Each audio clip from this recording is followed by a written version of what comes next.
안녕하세요. 찰리브라입니다. 오늘은 영상을 준비하면서 저도 이제 많은 생각을 하게 됐어요. 특히나 이제 뭐 스위프트 1.0 현재 이제 페트롤 달러를 기반으로 한 사실 달러 결제망이죠. 전 세계를 이제 아우러르는. 근데 사실은 스위프트 1.0에 와해가 되고 있는 게 현재 기정사실인 거고 관련돼 있는 국가들을 뭐 기존에 뭐 발표된 국가들 여러분 아시겠지만 5일 결제에 있어서 좀 중심이 되는 그런 국가들도 다 스위프트에서 이제 뭐 배제시키려고 하는 그런 의도가 보이기 때문에 그런 관점으로 오늘 영상은 좀 보시면 어떨까라는 생각을 해요. 그래서 키워드 몇 개를 이제 여러분들이 좀 중심에 두고 보시면 되는데 중국에서 만들어낸 BSN과 R3 그리고 스위프트 1.0이란 단어 그리고 XRP란 단어 이거를 접목시켜서 오늘 영상의 흐름을 국가와 국가 간은 과연 어떤 일을 지금 현재 어떤 상황인가 이런 관점으로 보시면 되고 내일 새벽이죠. 한국 시간으로 내일 새벽 3시에 연준에서 발표를 할 거예요. 금리를 발표를 할 텐데 사실 이미 0.25라고 얘기를 했기 때문에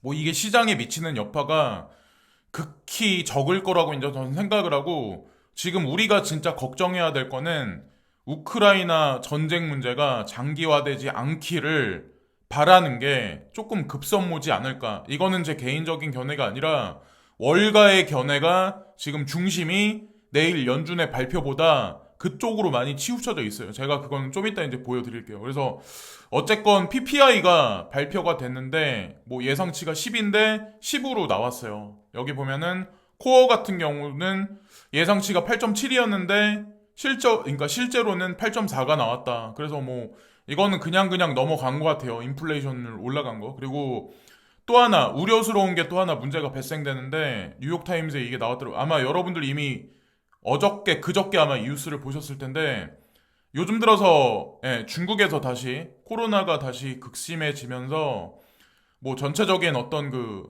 폐쇄한다 제조 시설에 관한 제조 네트워크 영향을 미치면서 이미 긴장된 글로벌 공급망에 혼란을 가중시킵니다. 여러분들 아시죠? 아직까지 중국은 내수를 전향한 지 5년에서 6년 정도 됐지만 완전히 수출을 끊어버리진 않았거든요. 자국에서만 그냥 물량을 다 소화하진 않거든요.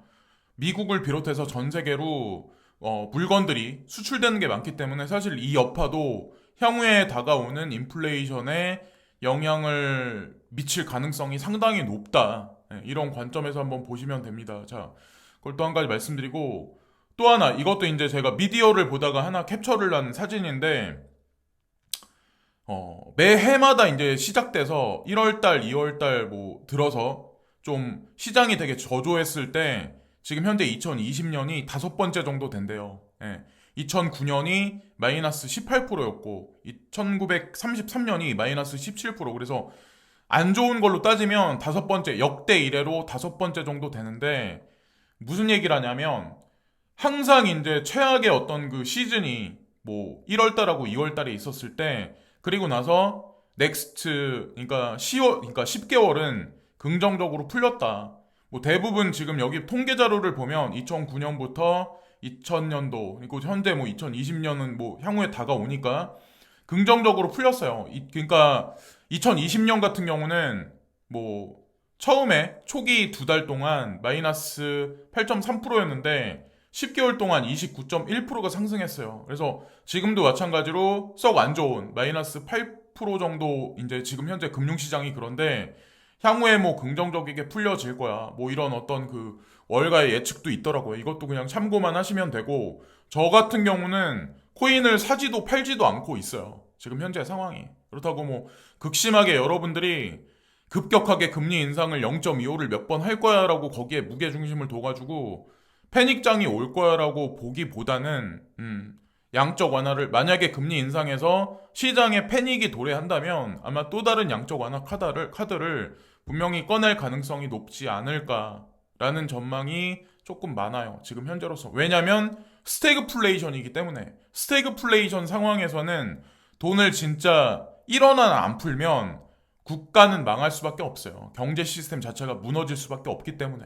지금 현재 어쨌든 그런 국면이라는 거죠. 그리고 연준에서는 우크라이나 분쟁 사태로 인해서 이미 빠져나갈 구멍을 만들어 놨어요.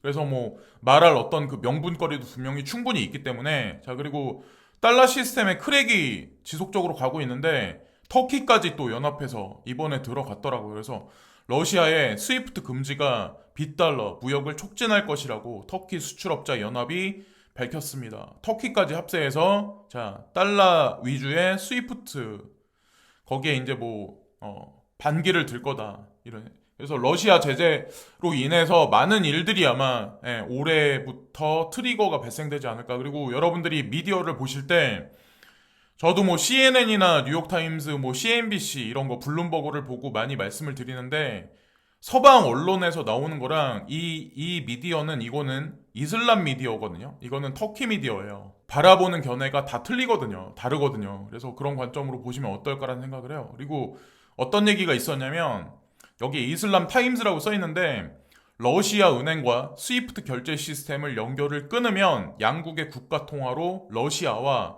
터키 간의 무역이 촉진될 것이라고 합니다. 그래서 스위프트의 러시아 대안인 미르를 통해 전자송금을 수락하고 은행 및 비즈니스를 러시아 중앙은행의 아날로그 금융 메시징 시스템에 연결하며 현재 러시아에서 사용이 제한된 비자 마스터카드에 대한 대안을 제공하고 있다. 그래서 미르를 사용할 거다. SPFS인가? 하는 예전에 이제 제가 말씀드렸죠. 러시아의 스위프트라고 하는 그 플랫폼이 아마 올라서기 시작을 하지 않을까. 그리고 중국에서도 뭐 스위프트를 배제시키기 위한 어떤 그런 결제망을 만들어냈었죠. 그리고 블룸버그 통신에 이게 아마 간밤에 나온 외신 뉴스 중에는 가장 아마 중요한 뉴스일 수가 있는데 사우디가 오일 결제에 있어서 위에나를 기준으로 해서 움직일 거다. 그래서 여러분들은 어떻게 생각하시나요?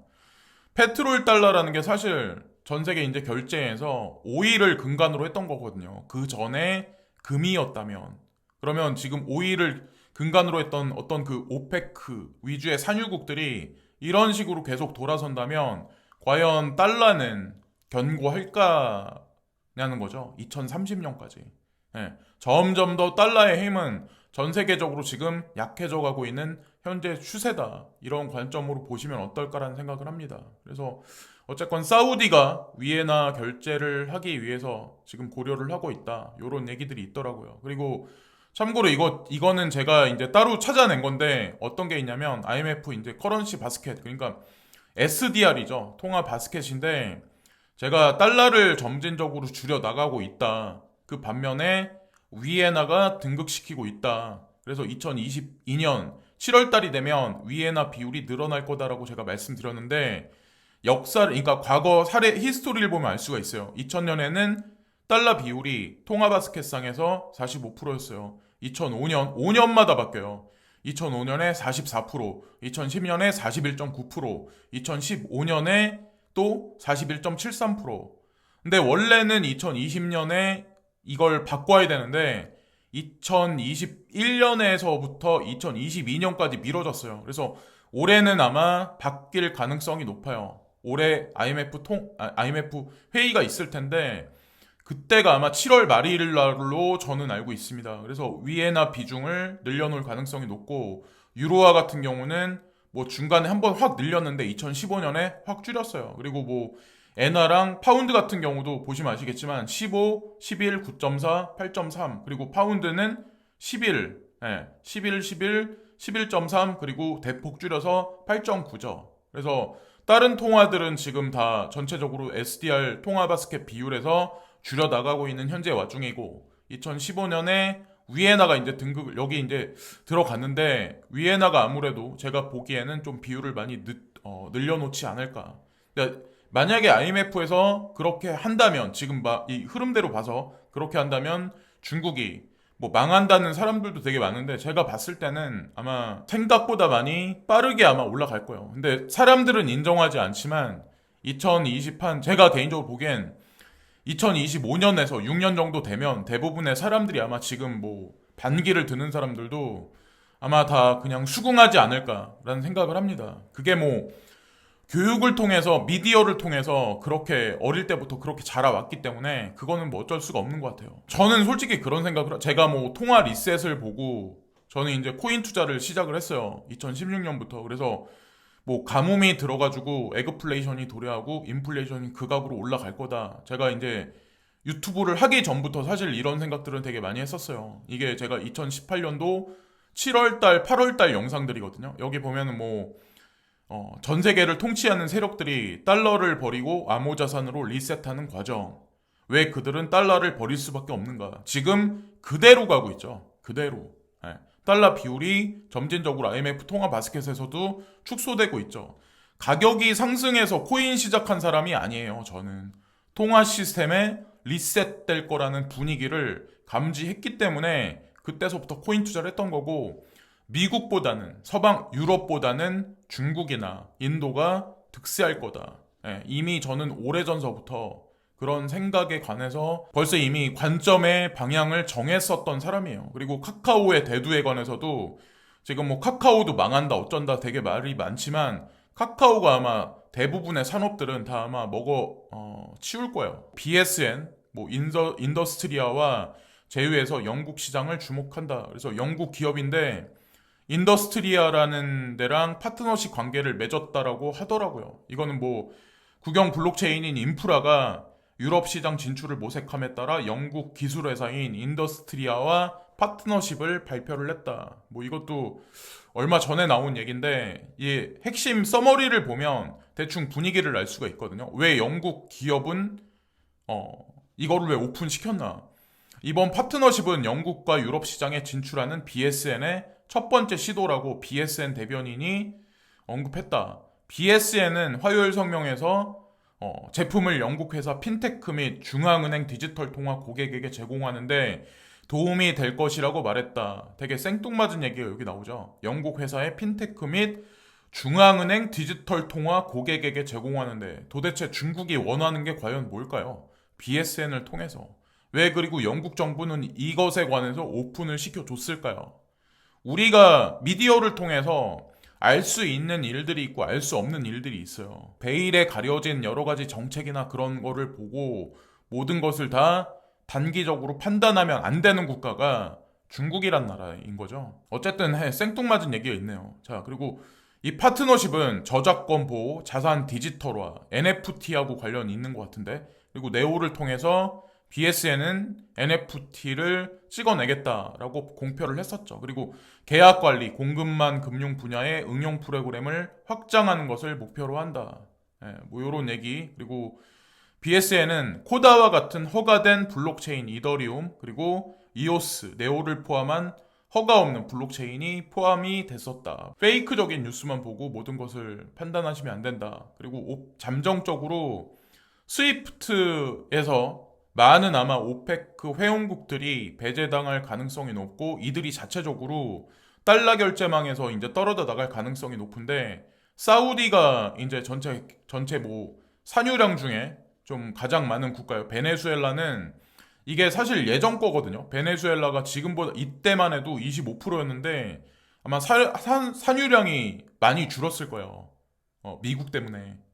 그래서 지금 현재는 뭐 사우디아라비아가 산유량이 가장 높은 걸로 알고 있는데 이 국가가 어쨌든 결제망에서 위에나를 기축으로 쓴다고 했던 얘기가 사실 되게 의미심장하다는 얘기죠. 잠정적으로 뭐 이란이든 이라크든 쿠웨이트든 뭐 아랍에미리트든 나이지리아든 다 마찬가지로 그런 식으로 돌아서지 않을까 개인적으로 이제 생각을 합니다. 제가 이런 걸 말씀드리는 거는 스위프트 1.0의 크랙이 가야 스위프트 2.0이 돼도 되고, 그게 스위프트 2.0에서 가장 핵심이 되게 중요하게 사용되어지는 게 XRP이기 때문에 제가 이런 부분을 강조해서 말씀을 드리는 거예요. 그리고 달러 결제 체제가 만약에 1.0이 무너지면, 스위프트 1.0이 무너지면 아마 스위프트 2.0으로 미국의 힘은 이전되지 않을까라는 생각을 합니다. 그 준비 작업을 지금 하고 있는 거고, 그리고 베리 실버트가 예전에 2016년에 XRP를 두고 스위프트 2.0이다라는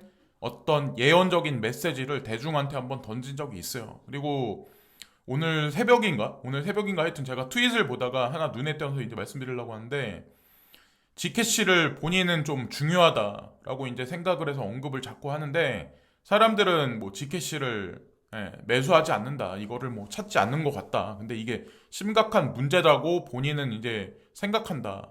근데 이게 어떤 거냐면 부자와 가난한 자의 차이인데 숫자로 당장 가치 평가를 사람들이 해버린다는 거죠.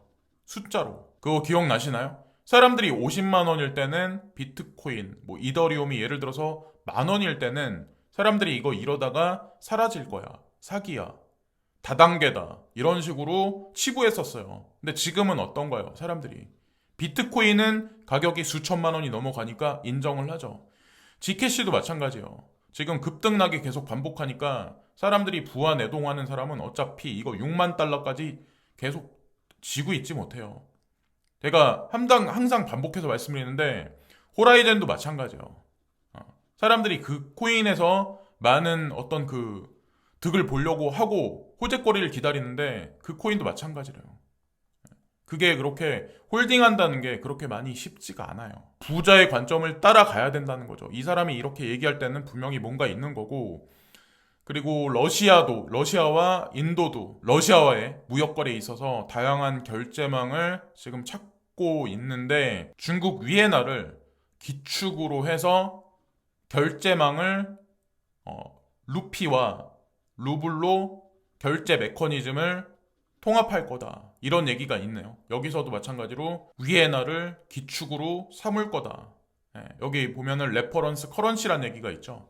그러니까 기축으로 삼겠다는 얘기죠. 지금 하여튼 분위기가 다 그래요. 이번 전쟁으로 인해서 전 세계를 움직이는 금융 엘리트들이 어떤 식으로 뭘 모색하는지 모르겠지만 지금 뉴스들을 하나하나 짜집기해서 여러분들이 각자가 퍼즐을 맞춰 보시면 대충 큰 그림의 방향성이 어디서 어디로 가는지 인지를 하실 거라고 저는 생각을 해요. 그리고 체인링크라는 코인이 있는데 자 이거는 원데이 달러 차트거든요. USDT. 자 지금 현재 이 시점이에요. 근데 대부분의 알트코인들이 아마 지금 현재 이 정도에 와 있을 거예요. 대부분의 코인들이. 근데 여기서 포기하고 빠져나가야 되냐? 아니면 우리가 어떻게 해야 될까요?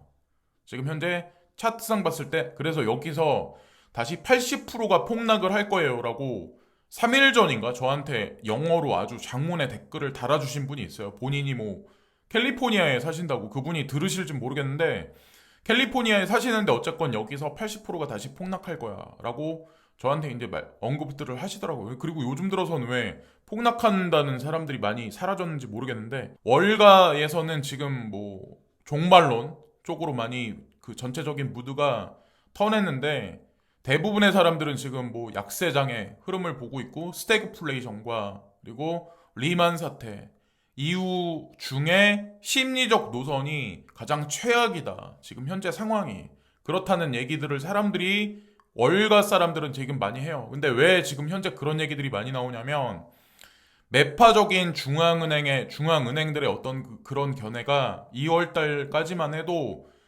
리스크로 좀 핵심으로 부상이 됐었는데 3월 달 들어서는 이게 되게 많이 줄어들었어요. 근데 지금 월가 사람들이 바라봤을 때 리스크 상황에서 우크라이나, 러시아 분쟁 사태가 이게 가장 핵심적인 위험이다라고 치부를 많이 하더라고. 2월 달까지만 해도 그냥 뭐 빨리 종식될 거라 생각했는데 현재 들어서는 그렇게 판단들을 사람들이 많이 하더라고요. 그래서 연준 금리 인상 공포에서 우크라이나 전쟁으로 어떤 이 리스크 위험 요인이 좀 많이 이전되지 않았나. 이게 저는 중요한 상이라고 생각하거든요. 사실 그래서 내일 새벽에 발표되는 연준 금리 어쩌고저쩌고 하는 거에 관해서는 저는 사실 뭐 걱정을 안 해요. 오히려 어느 시점이 지나가면 리세션이 오고 어느 시점이 지나가면 돈을 더 풀지 않을까라는 생각을 저는 이제 하고 있고 사실은 이게 문제죠. 이게 장기화되면 결국에 인플레이션이 극도로 올라갈 수밖에 없으니까 우리 생활에 있어서. 근데